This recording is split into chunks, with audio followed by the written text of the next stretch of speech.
Before we get started with the making, seeing as this is the Brewhouse Arts Centre's 30th anniversary, I thought a shirehorse would be appropriate because before motorised engines were popular, shirehorses like the one in the picture would have worked for the brewery, pulling carts and helping with transport. So having said that, let's get on with making a shirehorse and cart of our own.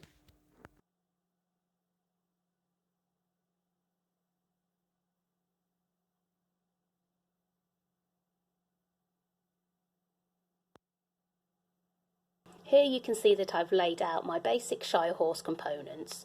So you can see that using the spare cardboard, I've cut some little ears and some eyes.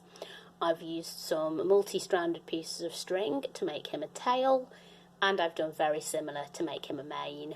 For his body, I've used a whole length of toilet roll tube, and for his head, I've used a 3/4 length piece. If you don't have any spare card, it doesn't really matter.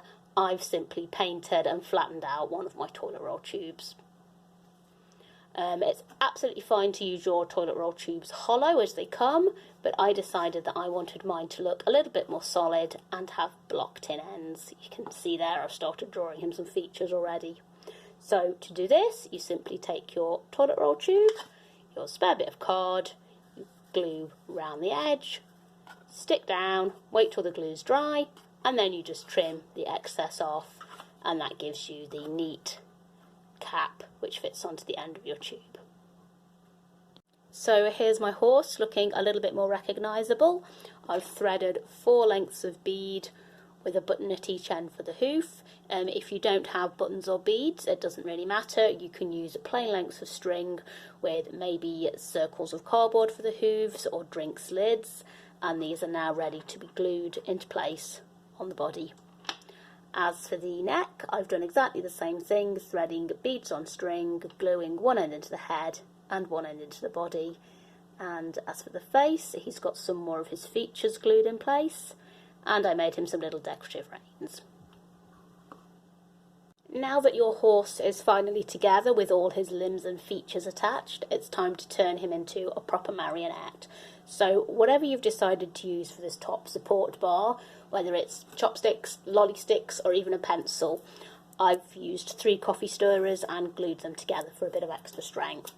Your marionette will always need this central supporting piece of string to take the weight of its body, and it will always need a piece to attach the head to the front of the rod.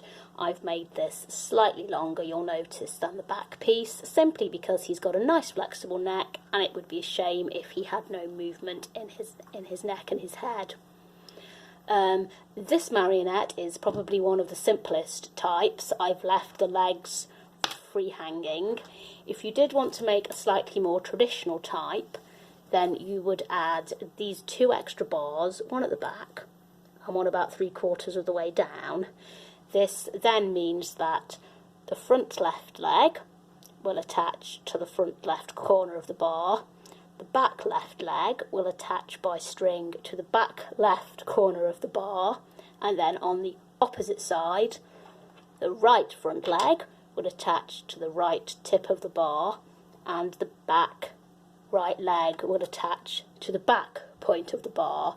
So this is more complicated because there's 4 more pieces of string involved, but it does give you much more control over the puppet because you can move, with a little bit of practice, each leg individually. There's even a variation of marionette whereby these are 2 separate pieces. You hold this one static to keep the body in place, while you can use this one to move his head around. Here's my finished marionette, complete with brewery cart. So the cart's really simple to do. You simply take a rectangle of cardboard, and however deep you want the walls of your cart to be, you simply measure the same in from the right as from the left, and you bend these 2 flaps upwards. You then cut a smaller rectangle of card, which is the same depth as your walls. And that fits in there and glues in place, and that is the basic shape of your brewery cart. I decided to use mine with the blocked end towards the horse and the open end for loading and unloading.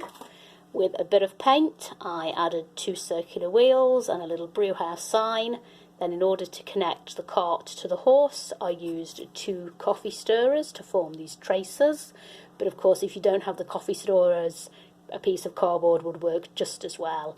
And then I added a little piece of string over his back to make him look like he was wearing a harness. So from the top, it looks something like that. Here he is, my finished marionette with brewery cart. So from both me and the Brewhouse Arts Centre, happy crafting and thank you for watching.